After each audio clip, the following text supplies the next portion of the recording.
There is a point. Is there a point to all this? Let's find a point. The world is like a ride at an amusement park, and when you choose to go on it, you think it's real, because that's how powerful our minds are. And the ride goes up and down and round and round. It has thrills and chills, and it's very brightly colored, and it's very loud, and it's fun for a while. Some people have been on the ride for a long time, and they begin to question, is this real, or is this just a ride? And other people have remembered, and they come back to us, and they say, hey, don't worry, don't be afraid, ever, because this is just a ride. And we kill those people. Look at my furrows of worry.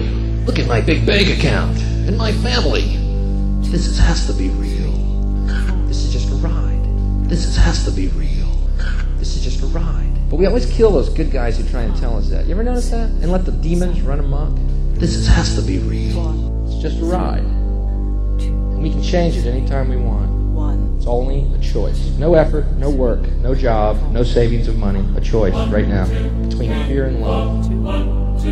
The eyes of fear want you to put bigger locks on your door, buy guns, close yourself off. The eyes of love instead see all of us as one. Here's what we can do to change the world right now, to a better ride.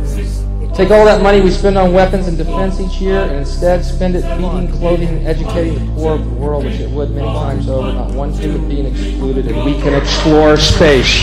This has to be real. This is just a ride in fear and love. This is just a ride in fear and love.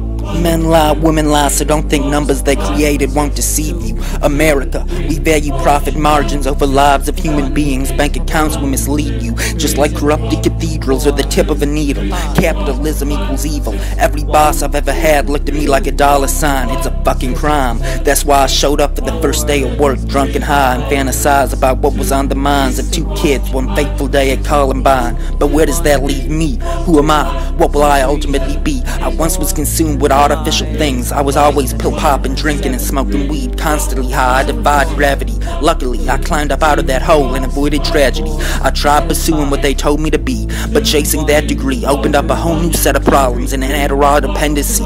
Right when I thought I had beat addiction, I was sucked right back into that sickness. But I can look at myself as a helpless victim, or I can get back up and finish my mission. Cause all the pain and poverty in which we're living is the product of a fucked up system that numbs most with drugs and religion, all for the profit of a business. And I swear, with you as my witness, I will raise hell till I'm under their skin like a blister, all for my brothers and sisters. Yet I still stand here conflicted. Two figures are on my shoulders.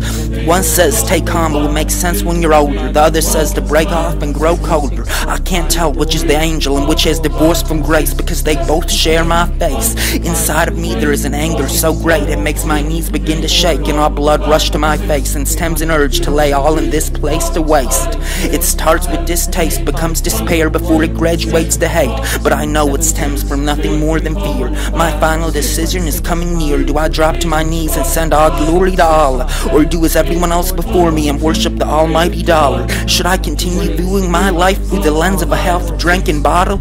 If life is a pill, it is too big to swallow. The internal possessions in which we wallow have internally made us hollow. So come near and peep my 21st century gospel. Jesus Christ was a human being. So instead of worshiping and claim that we are believing, let's aspire to be Him. Raise our consciousness past the ceiling. We use His name to spread hatred. When Jesus comes back, it will be with a spaceship and ray gun to blast everyone who voted for Bush, Obama, or Ronald Wilson Reagan. 6 letters in each of His names. That's 666. Mark of the beast to lead us to the grave. The human condition is nothing more than a maze. I found the exit when I was in the darkest place. To find my angels, I had to become one with my demons. All my hatred contained them to pillaging and stealing. But I no longer fear, so I no longer harbor those feelings. And love has freed them. I aspire to be a starving artist, even if it means living life the hardest. Where's the joy in seeing expensive toys and being able to cop them when there's still children starving? Through hardship, you discover where your heart is. Poverty, drug dependency, inadequacy. I no longer fear these or anything, for life is nothing more than a choice, and everything is a vibration. I choose love, and my voice was spread across the nation. I felt helpless, I felt abandoned. While CEOs and politicians sit in mansions. I've googled how to sold my soul to the devil, and I've offered to trade for 2 blues and a few of those yellows. But with these raps, I'm breaking that blood-soaked contract. I've been a victim of my own selfish pride. I've spent many a night contemplating suicide, and my own father told me to just do it like Nike. But I can still do the right thing. Shout out to Spike Lee. So to everyone who never believed in me or said I hate you, I no longer feel ungrateful, and I would like to say thank you.